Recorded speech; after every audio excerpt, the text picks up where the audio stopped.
Well, good evening, everybody. My name is Quentin Palfrey. I'm the chair of the Voter Protection Corps. Thanks so much for joining us for tonight's webinar. We want to welcome you. This is the Voter Protection Corps is a network of voter protection alumni who came together through a nonprofit organization. This is a 501c3 organization that doesn't advocate for any candidate or legislation, doesn't coordinate with any political party. And we came together after a series of cycles in which we had been working on efforts to make sure that every voter could register, vote, and have their votes count. And to share our collective experience on some of the ways in which voters face challenges. We also noticed that a lot of times, we waited too long to intervene, to develop strategies for learning from the past cycles and intervening in the next one. And so we've done a number of interventions in each of the last few cycles. And we've also come together to try to educate the community on some of the threats and the risks that we face in upcoming elections. And in the last couple of months, we've highlighted some of the risks around misinformation and disinformation, some of the new challenges relating to artificial intelligence. And tonight, we're going to highlight a different set of digital challenges. We've got a terrific panel with us tonight, including Derek Tisler from the Brennan Center for Justice, Susannah Goodman from Common Cause, and Michael Kaiser from Defending Digital Campaigns. And we're going to be talking about some of the digital threats to election security, cybersecurity issues, other kinds of challenges that we face in our elections. Right around the corner are the really important elections in several states, including Virginia and New Jersey. Voter Protection Corps has been particularly focused on the Virginia off-year elections, but we also have an eye on 2026. The 2025 campaigns are likely to give us a sense both of some of the strategies that we use to suppress voters and undermine our elections in the next year, and also some of the strategies that we can employ to get ahead of those challenges. So before we begin, we've got a brief poll to ask you what are some of the digital or cyber threats that you are most worried about. I'll give you a moment to fill that out. And then while we're doing that, I'd love to start to introduce Derek Tisler from the Brennan Center for Justice. So Derek works on election security and administration and is the author of several recent reports, including a state agenda for election security and resiliency. His work's been featured in Foreign Affairs, Slate, and NPR. And I'd love to welcome Derek to take the floor. Derek? Thank you so much for that welcome. Good evening, everyone. It's great to be talking with you all about these really important issues here as we enter another election season. So what I'm going to do is try to give a little bit of an overview of the landscape of election security, and especially focusing on the ways that the relationship between the federal government and the states over how to protect election infrastructure is shifting under the Trump administration. So critical infrastructure in the US continues to see increasing threats from cyber attacks as foreign adversaries seek to stoke chaos or undermine security in the midst of rising geopolitical crises, and also as criminal actors seek to exploit attacks for profit. Election infrastructure sits within this broader critical infrastructure ecosystem. It's facing these same sophisticated adversaries, but often with fewer resources. Nearly half of all local election offices have one or fewer full-time employees, and very few have dedicated IT or cybersecurity support. Election offices are what's known as target-rich, resource-poor entities in the cybersecurity space. As risks are increasing, however, the federal government under the Trump administration is retreating from the role it has played since 2016. That role being providing voluntary services, support, and resources to state and local election officials to help those officials better understand threats to election security and put in place measures to prevent and recover from attacks. This year, the Trump administration has cut or deprioritized support for the collection and sharing of intelligence on foreign interference in elections, funding for networks that share information on election security, threats to officials across state lines, security training, assessments, and incident response support for state and local election officials, free and low-cost cybersecurity tools to prevent cyber attacks, and then also deterrence of attacks on election systems. And that's both the loss of public communications, as well as signals from the federal government that they will not hold people accountable who interfere in the election process, as best demonstrated by the pardon of January 6th actors. So all of these things are things that the federal government, and particularly the Cybersecurity and Infrastructure Security Agency, which is part of DHS, these were things that the federal government was providing to states on a completely voluntary basis. They had no regulatory authority over the election process, but they were there to provide their expertise, their support, their capacity, their resources. And those things have now, at the very least, been deprioritized by the federal government, and election officials will have much less access to those resources than they've had in recent elections. More recently, the Trump administration has signaled not only cuts, but an intent to actively interfere with and undermine election security. So, among other things, President Trump's March executive order attempted to politicize the process for drafting voting system guidelines, and it directed DOJ and DHS to collect information on election systems and release reports on the security of those systems. And this is an effort that will likely be read by a recent appointee with a history of making false claims about elections. Trump has since declared that he will sign another executive order to target mail voting and voting machines, which you will hear more about on this, but details are speculative at this point. Fortunately, the president's power to regulate or oversee elections is very limited. The Constitution gives states the power to run elections according to rules set by states and by Congress, but gives the president no authority in this area. And moreover, states and localities are in a far stronger position from an election security perspective than they were back in 2016 when this issue was really first thrust into the spotlight in a way that it hadn't been previously. States have replaced outdated paperless voting systems such that 98% of votes are now cast with a paper record. Election offices incorporated security best practices into their standard procedures, improving their ability to both prevent and to recover from any cyber attacks or technical failures. And election officials have built stronger networks across jurisdictions to share best practices for resiliency. Beyond these preparations, many states had already made investments to become more self-sufficient when it comes to protecting election systems, and even more states are considering similar efforts in response to these federal cuts. And these approaches have emphasized coordination and collaboration across state and local agencies that impact election security and that have a role to play in any incident response, including IT agencies, emergency management, and law enforcement.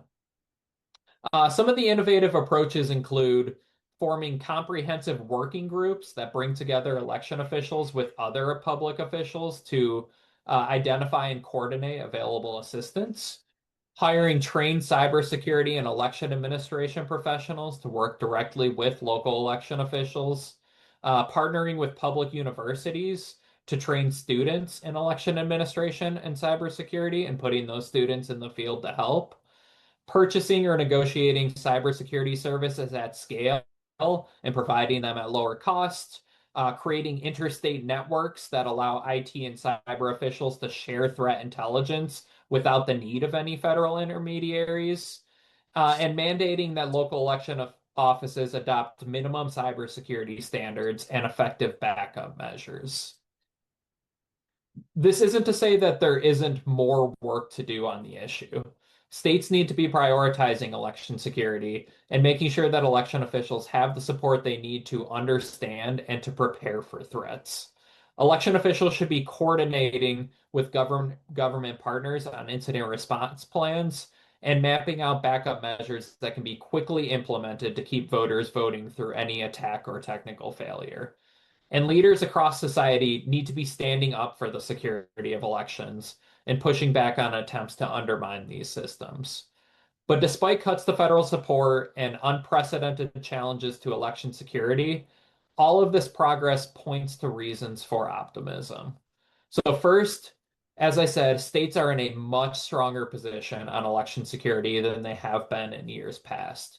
Many of the solutions that were seen as ambitious in 2016 have become standard practice by now. Election officials consider security every step of the way when planning the voting process, and they have learned over the years how to keep their systems resilient. Second, while national partisan rhetoric from politicians kind of dominates the headlines and national discourse about election security, there's far broader agreement on the importance of securing elections among the state and local officials who do the actual work of running and supporting elections. It's a lot harder to just, criticize or spread false claims when it is actually your job to make sure that these things run as they should. Local election officials from both parties want the same thing: secure and smooth elections. And when incidents do occur, response is coordinated and professional, not political. Finally, as previously mentioned, a president's actual authority over elections is extremely limited. The impact of power is instead to undermine and to intimidate. And the best response to that is to participate. Voting is a powerful act and the most important thing that the public can do to protect American democracy. Thank you. Thank you so much, Derek. And if you have questions for Derek, please put them in the chat and we'll return to them when we do the question and answer session. But I'd love to turn to Susannah. Susannah Goodman is the Director of Election Security at Common Cause. She leads Common Cause's national and state level efforts to strengthen voting systems, has testified before Congress, and co-authored multiple reports on election security and preparedness. We're so thrilled to have Susannah here with us today. Susannah? Great. Thanks so much. Well, when I was invited to this webinar, I was asked that I talk about some of the myths and facts surrounding voting machines and comment on the outlook for 2025. So first, to address some of the myths, there have been what appears to me to be a claim circulating on Reddit, even in Newsweek, that the 2024 election was hacked and that Elon Musk and his Starlink were involved. And the evidence for this claim is coming out of a lawsuit in Rockland County, New York. At this point, the case is ongoing, and the Rockland County Board of Elections has moved to dismiss it, and the judge will decide in November. The evidence in this case is weak conjecture at best and science fiction at worst. For starters, the litigants point to pretty weak evidence for the claim that the election was hacked. They point to two precincts. In these precincts, a very minor Senate candidate was recorded as receiving 8 votes in total between the two precincts. And the litigants have submitted sworn affidavits from voters suggesting that the total should not have been 8, but should have been between 9 and 14. Okay, that's interesting. But then the litigants point to the fact that in these precincts, Senator Gillibrand received more votes than Harris received. In other words, the ticket was split. And they claimed that that was evidence of vote tampering. But the fact is, it's not surprising that in these precincts, which are primarily Orthodox Jewish citizens, that the top ticket would go to Trump. So that's the complaint. But when the litigants picked up on internet rumors, they used them in there were additional claims. They said that election officials used something called an uninterruptible power supply, which is commonly used to give voting systems 2 hours of backup, and that this system was hacked by political operatives and used to change the outcome. The problem is the UPS system they are talking about wasn't in use in Rockland County. So this is the fiction part. Internet detectives also claimed there was the last minute software change, but experts reviewing these allegations realized that they, in fact, were talking about a definition change, not a software change. And so again, blown up claims. So right now, Rockland County Board of Elections has filed a motion to dismiss, and the judge in the case will rule in November on that motion. News of this case has made the internet rounds. I got many phone calls about it. And although that seems to have died down now, but everyone wants to know were the voting machines hacked. And I don't think this case will show that. But this case is similar to many that were filed in 2020 by supporters of President Trump claiming the election was stolen. And those cases also used a bit of science mixed with a lot of fiction to make some outrageous claims. And if you recall, over 60 cases were filed to overturn the outcome of the 2020 election, and none of them were successful. So let's talk about the voting machines. What is the voting machine landscape for 2025 in Virginia and in the country and in 2026? So it's really important that we have evidence-based elections. And so with evidence, we can convince the loser that they lost. And if we can't do that, we can convince a court. So here are some of the building blocks of evidence-based elections. One, the use of paper ballots. Common Cause and our allies have pushed election jurisdictions for the past 20 years to move to paper ballots.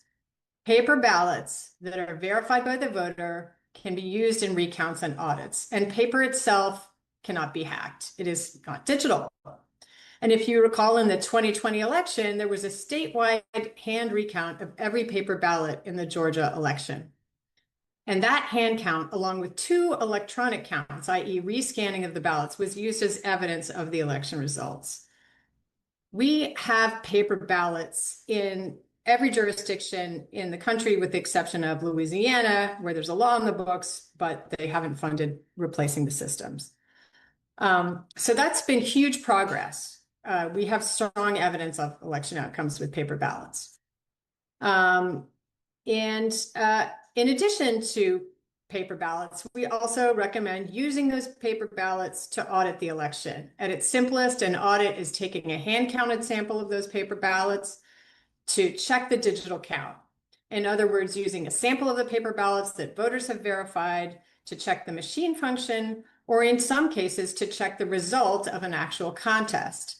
And many state laws require these types of manual post-election audits. The landscape is very different than it used to be. There are resources which I'll put in the chat at the end of the call, but some of our allies have compiled a list of all the states that have post-election audit laws, and there are very many.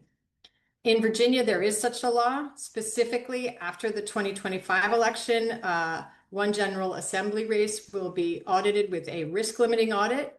And additionally, the State Board of Elections can also choose one statewide race to audit.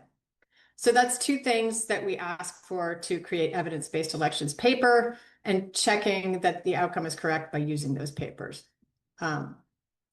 Additionally, in Virginia, as in all 50 states, election officials conduct something called the logic and accuracy test on voting equipment. In other words, even though we have paper ballots, we know they are counted by an electronic scanner. So prior to the election, the scanner's tested. Election officials will take a set of ballots that are pre-marked, and they will basically run a mock election. This is really oversimplifying it, but so say there's 100 ballots, 45 of them will have been marked for my colleague Derek Tisler for president, and 55 of them will be for me, Susannah Goodman. That adds up to 100. and they'll run them through the tabulator. And if the outcome is that I win, by 50, with 55 votes, we know that the machine is functioning properly. There are other checks and balances. And so again, it's much more complicated than that, but that's the basic idea. And there are other checks and balances along the way. After every election, states have to conduct a canvass in which states do ballot accounting and reconciliation. During the canvass, election officials will look at the number of voters that checked in, and they will compare that to the number of votes received in each precinct. Similarly, with vote by mail, they'll do a similar thing where the number of ballots received and the votes tallied. And all of these systems are there to make sure that the machines have many checks and balances to make sure that they're okay. So I have been working in this space for 20 years, and I have pushed for a lot of these changes. And that work is never done. And so can we as activists push for improvements in the process? Better and more robust audits, auditing more races, improving logic and accuracy testing. Yes, we can, and we need to, because the better our systems are, the more confidence we can have in the outcome. But with all of this, what am I worried about? And the fact is, I'm not as worried about the voting machines and their vulnerabilities as I am about the false claims and narratives that I discussed at the beginning of this talk. The hacking, not of voting machines, but of hearts and minds, if you will.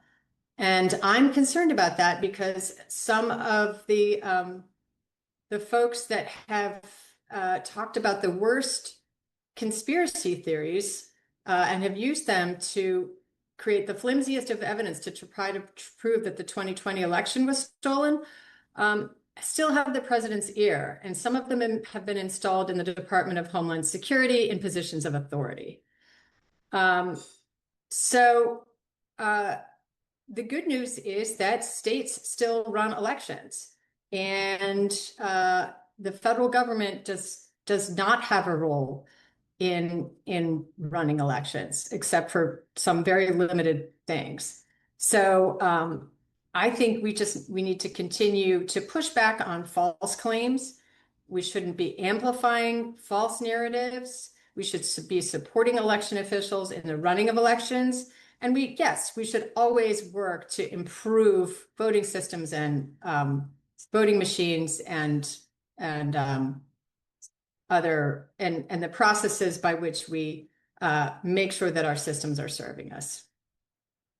And I won't take more of the time. We can do more in Q&A. Wonderful. Thank you so much, Susannah. And just to highlight one of the last points that Susannah made about responding to misinformation and disinformation, Voter Protection Corps developed a toolkit in the end of the 2024 cycle that we can share with organizations for how to train volunteers and new staff on the best strategies for responding to misinformation, disinformation online. And also to avoid, as Susannah says, amplifying misinformation. So we took a poll at the beginning of this webinar and just thought we'd take a quick break and show the results of the poll. The poll was, what are the election threats that you're most concerned about? And Jesse can give us the answers. 1 second, I'll put them in the chat. Just one. That's great. While we're doing that, I wanted to mention that we'll have a Q&A after Michael's portion of the program. And so if you have questions, I know folks have started to do this. Please put them in the chat, and we will tee them up for our panelists. So I'd love to turn to Michael. So Michael Kaiser is the president and CEO of Defending Digital Campaigns. He's an internationally recognized expert in cybersecurity and privacy, previously served as the executive director of the National Cybersecurity Alliance and helped launch signature initiatives, including the National Cybersecurity Awareness Month. Earlier in his career, he led programs supporting victims of crime at the National Centers for Victims of Crime and Safe Horizon. And he served on several nonprofit boards, including currently sitting on the board of Cyber Trust America. Michael, thank you so much for joining us. Well, thanks for having me in. I really appreciate the opportunity to talk to you all tonight. I'm going to focus more on you, the people in this audience, about being more secure. So let me just tell you one little bit about defending digital campaigns. We sit in a unique spot. We have a Federal Election Commission advisory opinion and advisory opinions in Virginia, Georgia, Michigan, and Ohio to do something rather special. We can take cybersecurity products from companies like Cloudflare, Google, Yubico. We can give those products to campaigns, and they do not have to report them as contributions. They are waived from campaign finance law, which was really a notion of increasing security of campaigns, which are quite vulnerable, and actually in our national security, that campaigns get protected. So what I'm going to talk about tonight are just a few things and a few tips around staying safer and more secure. But I'm going to start by, giving you this frame that cybersecurity is always about risk mitigation, right? It's about risk management. So there's a lot of noise. I'm looking at this list here of all the things that people are worried about. There's a lot of things that people are worried about when it comes to cybersecurity, I think, but we have to focus on the things that actually might happen to you, right? And that's where our concern lies, and that's where we want you to act.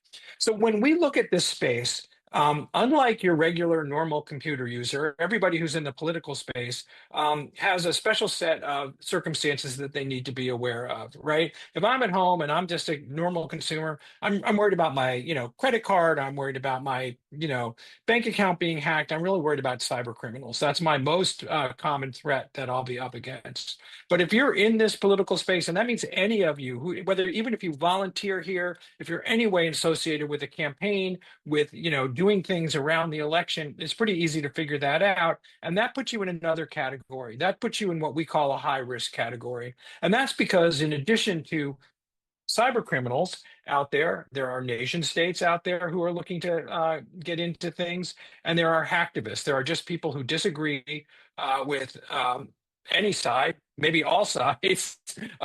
They're not aligned with a nation. They may be aligned with some other, people who are like-minded with them, but they're looking to create mischief. And the kinds of things that happen, of course, are the cyber criminals are rampant in the political space because everybody knows there's money in American politics. And we've seen, Jerry Moran's Senate campaign got $670,000 stolen in a classic cyber criminal, fake invoice act. We have seen, hacktivists. The most recent one was that I'm aware of. There are more, but I'm pretty sure this was hacktivist. Part of the Arizona candidate registration system where candidates put in their pictures and stuff recently got hacked, and all their pictures, many of the pictures got replaced with pictures of the Ayatollah in Iran. That's not likely to have a huge impact anywhere, but you can see how hacktivists might see, creating a little havoc, getting some attention, maybe making a point about something that they're concerned about. If it was even Iranian advocates that did that, who knows? It could have been, anybody else who was just trying to be, smart or create a scene was doing that. So we see that. Nation states, of course, the big thing that most people are concerned about with nation states are some kind of interference, trying to get into a campaign or a system like an election system, and have an impact on the results. I think that's something to be concerned about, for sure. And there are definitely nations that don't want America to succeed, for whom success of democracy is not good look for them.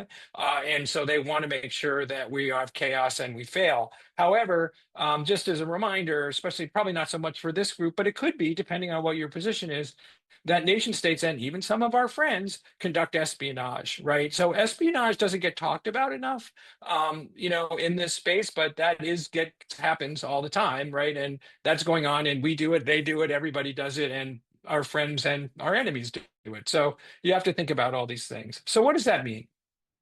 It means for you in this space, who work in this space in any way in politics, are considered a high risk computer user because of all those bad actors and the kinds of things that are taking place. And that's not Michael saying you're a high risk user as from DDC that we've claimed you're high risk users. That's us. That's Google, that's Microsoft, that's Meta, that's every major sort of platform kind of service that you use that could be, would consider you to be a high risk user. So there's good news and bad news in that. The bad news is you're a high risk user. Welcome and own that. And you need to own that when it comes to your cybersecurity. You need to make sure that you realize that you're a high risk user because you're operating in this space. So I'll just quickly go through some things we can do, and then we can try to answer some questions. I don't want to take, a ton of time, wagging my finger at you and telling you all the things you can do.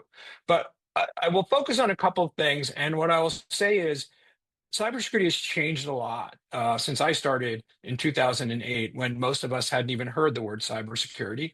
And it gets better all the time. And the platforms get better all the time. It's not always easy to find the latest and greatest services that they have, although I'll give you a link at the end that will help you do that for some of these services. But take advantage of the free stuff. There's so much free security, and that's what you need to take advantage of. So first, I'm going to start with the most important thing you can do. The target of everybody in this space, on a campaign, in a government agency, at your home, because you're working as a volunteer for an organization or a campaign, is to compromise your accounts, is to get into your accounts, because that is the gold mine, right? Once I'm in there, once I'm in your email, once I'm in your docs, once I'm in your contacts, I own you, and I have like a lot of stuff I can do. We don't go all the gory details, but there's a lot, right? In fact, that's how the Trump campaign got attacked and the Harris campaign got attacked, because they tried to get into people close to the campaign and use that to spearfish. So what you need to do is you need to use the strongest authentication possible. Now, if I asked you, we're in a room, to raise your hand, how many of you use MFA, you would all raise your hand, because we're all using multi-factor authentication in some way, shape, or form. That's great. However, because you're a high-risk user, you need to be using the strongest forms of authentication possible. And that really comes down to the factors, right? It's multi-factor. So what are they? I mean, a password's a factor, but it's incredibly weak, right? But a multi-factor is something that a password, maybe an SMS text. That SMS texts are not secure. Something that you have, it could be actually your device is a factor. It's something that you have, and it's unique, and it identifies you. So phone, a laptop, using an authenticator app, which is some kind of a little in between, because it's a one-time password that's connected to a device. So that's a little more secure. But what I want you all to be using are something called passkeys. And passkeys are digital credentials that are given to you by a service provider like Google, like Microsoft, like PayPal, like eBay, many, many others, right? That resides on your device. It's encrypted. And when you go to log into, say, your Google account, you get onto your device, which, by the way, you're probably using either a fingerprint, a facial scan, or a unique code that you've passcode. Hopefully it's one of the first two, not the latter. So now I've logged into my device, right? And then my device tries to go to, Microsoft, and Microsoft sees, oh, well, I'm getting a message from this which has a passkey, which is encrypted, which I'm going to show me that, oh, this is Michael. This is him. I know it's him, right? And you're in. And this is passwordless, and it is the most secure form of authentication that you can have. It's free, and it's widely available, and you should be using it. So passkeys, for sure. You've got to do that. And again, they're available across a wide spectrum of services. If you want, you can get a security key, which is a physical device, little thing that plugs into a USB port, which basically stores passkeys, is a passkey in and of itself. You touch it, and you can use that on multiple accounts. You can use that on Facebook. You can use it all across many, many sites allow. One of those two forms is what you used to use. Now, let's just take your Google account, for example. Let's say I've gone in and I put a passkey in my Google account, right? Well, what do I do next? Well, because you're a high-risk user, you need to turn on Google's Advanced Protection Program, which is a higher level protection for folks who are at increased risk, and it protects you in various ways. I'm not going to go into the gory details across the entire Google ecosystem. Microsoft has Account Guard, similar kind of things if you're running a Microsoft network, right? There are embedded in Firefox, in Chrome, in Edge, password managers, which are highly robust and highly secure. You've seen it. Would you like me to save your password? Would you like me to create a password for you? The answer to that question is yes. Those systems are, really great. You don't need to go pay for one. You can if you need to, if you want to. There are some benefits maybe to having, a paid one, but you have a free one. You could start using it right now, tonight, as we're talking. There are some other things, and I'll just cover these very quickly that I think you might want to be interested in. I'm going to cover mostly Google here because I think they've done some good stuff, and I'll give you a link to this, and we also have some stuff on Microsoft and some other things. I'll give you a link around some of that. So Google has done a couple of things recently that are really interesting. One, they've created a little service called Results About You, right? Where you can go in and there's a framework. You have to go look at this. There are certain kind of information that you can request them to take down from search. So if your personal phone number or your home address or other things may have been up on the internet and available through search, you can request a takedown from Google. This is a huge change because in the past, you used to have to go to the actual website where your name or where that information was and ask them to take it down. Well, who has time for that? So Google's going to do for that. Google also on your Gmail account, not on a workspace, has to be Gmail, has dark web monitoring. So you've all seen this stuff on TV, right? Norton, what's on the dark web about me? Well, Google will look at that for free. They'll tell you where your information has been lost, what breaches it's been lost in, whether it was your home address, your phone number, your birth date, those kinds of information that might be out there. So you can see that what was lost in a breach. And there are many other tools. So the point here is that the big takeaway for all of you is really simple. You're a high-risk user. You have to own that, and you have to protect yourself because in this space, particularly, people are the target, right? You are the target because you are the gateway into everything that's around you. So if you volunteer for a campaign and you're getting emails from the campaign or connected in some way, and I get to you, then it's going to be pretty easy for me to get to the campaign. So you just have to own that part. So I'm just going to leave it there for now because I prefer, if you have questions, please ask. That's wonderful. Thank you so much, Michael. And we're already getting a bunch of questions in the chat. If folks have other questions, please put them in there and we will start to pose them to the panel. I'm going to start with a question about ChatGPT. So one of the attendees is asking, how secure is using ChatGPT for my activist work? Should I avoid putting in information about my campaign or voter protection efforts? Who'd like to take that one? I can give a little answer on that. People may have other, answers about this. When you're using like these publicly available tools, what you put in could be used to be, training AI in a larger way, right? So, for example, I do know, and I assume that other AI services have this, but I'm only aware of this one. Google has something called Notebook LM. And Notebook LM is a private space, a private AI space where you can load in anything you want, documents, websites, YouTube videos, whatever it might be, and it doesn't get shared outside of your notebook, right? So if you want to do that kind of work inside a space, more like a closed space, they don't share it outside with Gemini in any other way. Obviously, whatever you query into that notebook is only going to give you answers based on what you've put in. So, garbage in, garbage out. But that is a little more secure space. I would be cautious on, wide open AI LLMs for sure. I'm going to pose a different question. So the president has been critical of mail-in voting recently. First, wanted to get a sense of whether you all have any reactions to that, but also if there are challenges or threats to mail-in voting, what are you concerned about, and what can we do about them? Well, Common Cause believes that, we have advocated for voters to have all the options when it comes to casting a ballot, voting in person or voting early or vote by mail. And again, the states are the ones that make the rules about whether voters can cast a ballot by mail and when. Vote by mail is used by the military.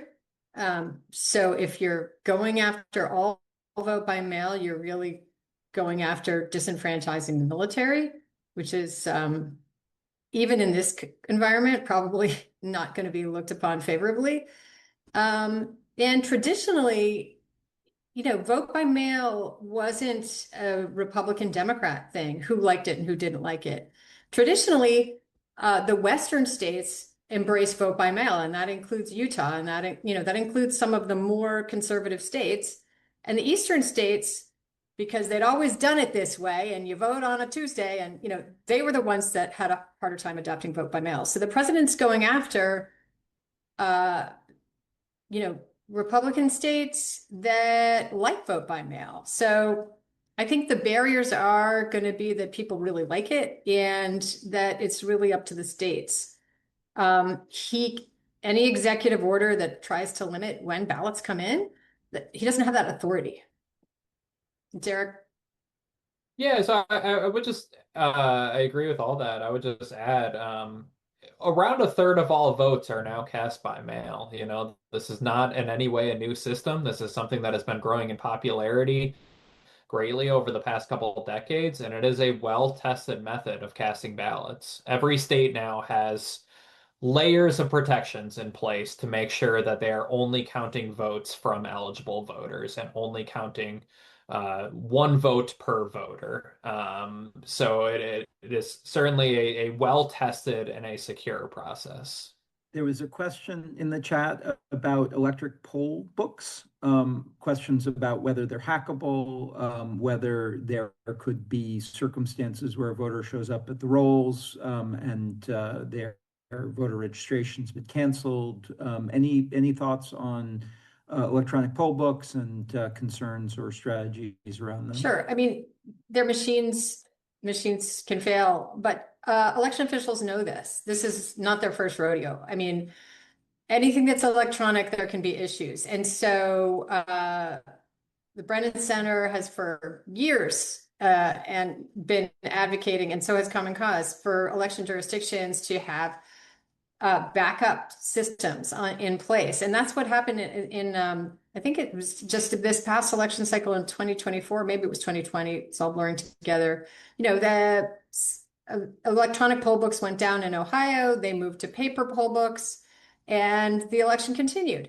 So if they have electronic poll books, they just have to have some backup in place. You want to go, when you want to have jumper cables in your car, same thing. You want to have a laptop with all the names on it. You want to have a paper poll books that you can go to, and then not if, but when something happens, you're ready. But election officials know this, and this is they talk amongst themselves all the time about best practices and what systems to use and how to adopt it. Derek, if you have stuff to add. What I would add to that is, like Susannah said, electronic poll books are computer systems. There is always potential vulnerabilities. Electronic poll books are typically have a network connection.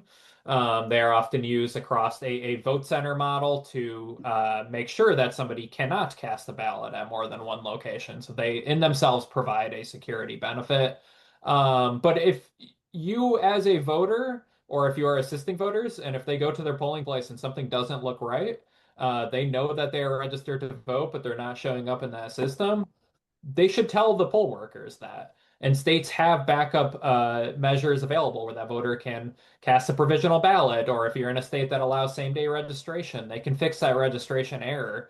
That is never a reason to just go home afterwards. Stay there, raise the issue, and cast your ballot as you have a right to do.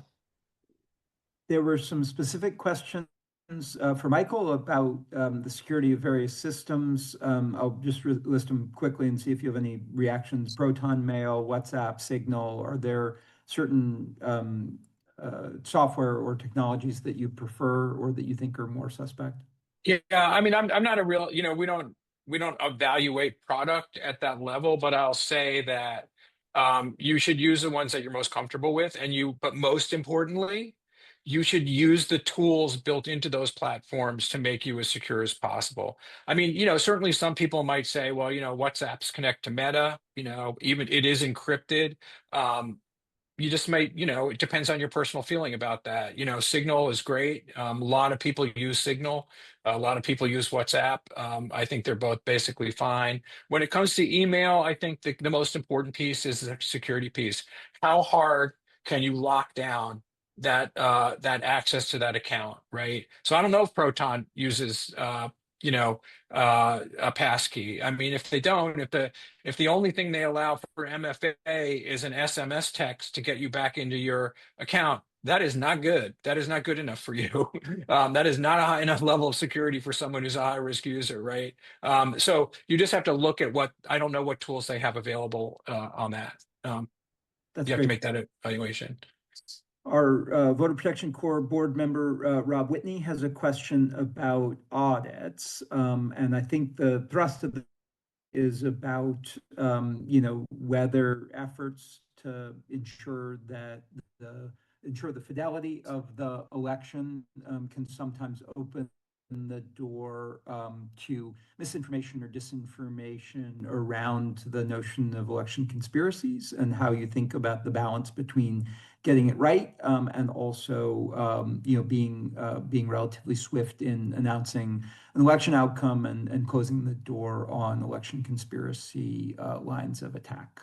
Any thoughts on that? So I'm just in favor of audits. I think they're great, and I think they really do a check on even just basic programming errors and failures. And the other stuff, it might happen, but a lot of people spinning up conspiracy theories. I mean, the full hand count of every vote for president in the state of Georgia in 2020 was an enormous feat, but it did a lot to shore up the fact that Biden won that race. At the same time, there were people that were looking through the live stream at the voters opening envelopes and making stuff up like wholesale. There are consequences to that. So there's always going to be haters, as they say. But frankly, these are really good practices, and we should enhance them, and we should do more of them. And I think, absolutely, like it is always worth it to make sure that you got it right. The false claims, many of which we've seen, are not grounded in reality, as Susannah said, and it's never a reason not to do the best practices around election administration, election security. As far as the question around whether it will delay election results, no, it will not. The ordinary process after an election is that you get that initial vote count, you release preliminary results. This is kind of what we all pay attention to as voters at home. But that's never the end of the process. There are these checks that take place afterwards, including recounts, the canvassing process, any election contests. And this is where audits fit in as well. So you get that initial count, you share that with the public, hopefully with the explanation that these are preliminary results and not certified final results. And then you build in the audit as part of that regular process that fits into that post-election timeline of, anywhere from 2 weeks to a month, depending on the state, before those results have to be finalized and certified. It should be able to fit into that. Brennan Center, Common Cause, many organizations certainly support audits. We do not think that states should be doing it for the very first time during their biggest high profile, high turnout elections. Test these things beforehand. And then if you're implementing them in general federal elections, it will fit right into that time window. You can make sure you got it right without slowing anything down. Wonderful. Well, thank you all so much. At this point, I am going to turn it to Jesse Littlewood and then to Miles Kalekian to talk about some of the ways that folks can get involved and take action to move this forward. Jesse? Hi, thanks everyone. I'm very thankful for everyone's time and attention and for these fantastic speakers. I'm Jesse Littlewood. I work with Quentin at Voter Protection Corps.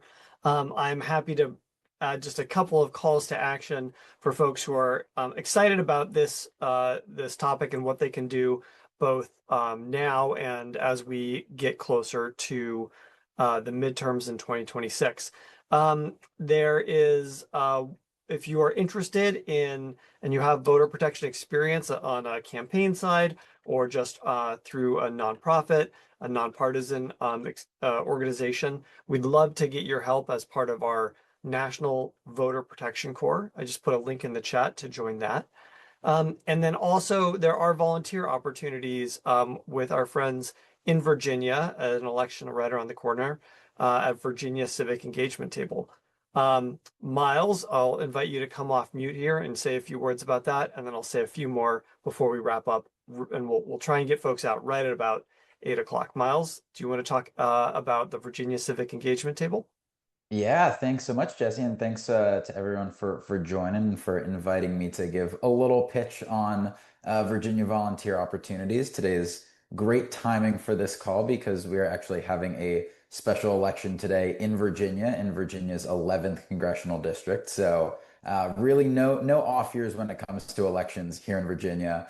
I'm with the Virginia Election Protection Coalition. We're the largest nonpartisan voter protection effort in Virginia. We are a coalition of over 100 nonprofits at the local, state, national level, all across different levels of expertise.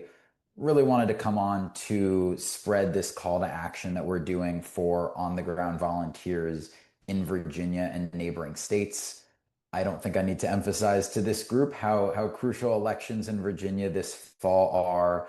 They will very much be the closest watched elections in the country. There is an open governor's seat, an open state attorney general's seat, and a one-seat majority in the House of Delegates. All of those have a crucial influence in how elections and voting are run in Virginia. So a lot of eyes on the state this year. I always say that off-year elections present a dual opportunity. It's both for pro-voter advocates like the folks on this call to try new ways of expanding voting access, but it's also, and I hate using the word opportunity here, but the opportunity for bad actors to test the limits on how they can restrict voting access.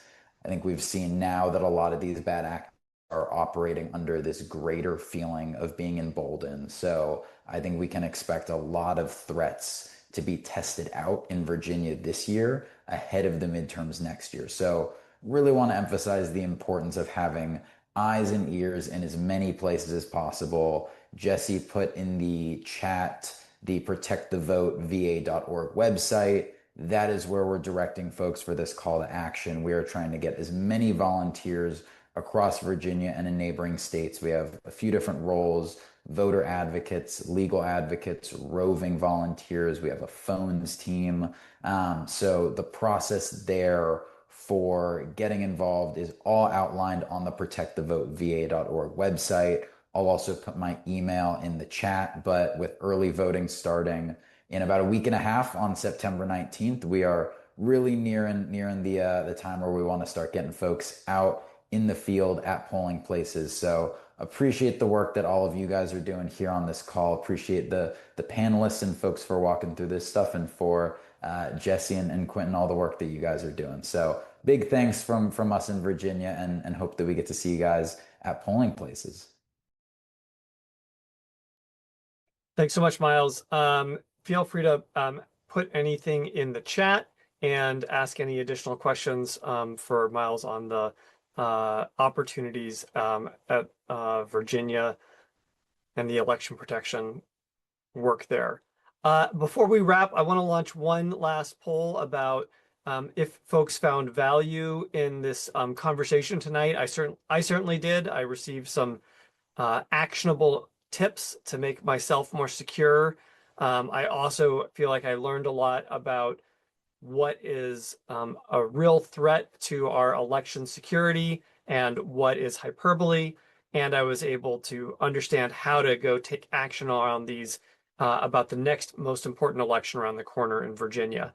If you similarly found some utility and value in the conversation tonight, I'd ask you to fill out our final poll here on the screen about what should be the next topic that we cover. At Voter Protection Corps, we're committed to bringing some of the leading experts across the country, like the speakers we had today, on the topics that are of most interest to the staff, activists, and advocates for a free and fair election system in the country. Obviously, the calendar rolls forward. We get closer to the 2025 elections in Virginia, New Jersey, New York, and elections in other places. And then the midterm campaign for a free and fair election will start in earnest at the conclusion of that. We have a lot of work ahead. I am deeply thankful for the many people who are here tonight, and deeply thankful for the time spent by some of our leading experts in elections, cybersecurity, and voter protection who joined us tonight. I'd like everyone to join me in thanking them in the chat, and then letting us know what additional topics you would love to see covered as we proceed forward. So thank you all. I will close this poll, and then we will put this webinar up online. We have a YouTube page at Voter Protection Corps where we are able to publish these and have folks in your friends and family and activist circles participate or watch those videos. So look for that. Looks like we have some really top interest in different ways to combat voter suppression, which is a important catch-all term, and some split questions around other ways of mobilizing support or even legislation and policy. We will see you on the YouTube page and in future meetings. Thank you again. And thanks again to our speakers. I'll see if there's any final words from our speakers, and we will close things out. There we go. All right, Derek is shaking his head. Michael is unmuting, so I'm going to give it to Michael. Just thank you. Thanks for having us in, and don't hesitate to reach out if we can be of help to anyone. Thanks to our tremendous panelists. Thanks, Michael. Thank you, Derek. Thank you, Susannah.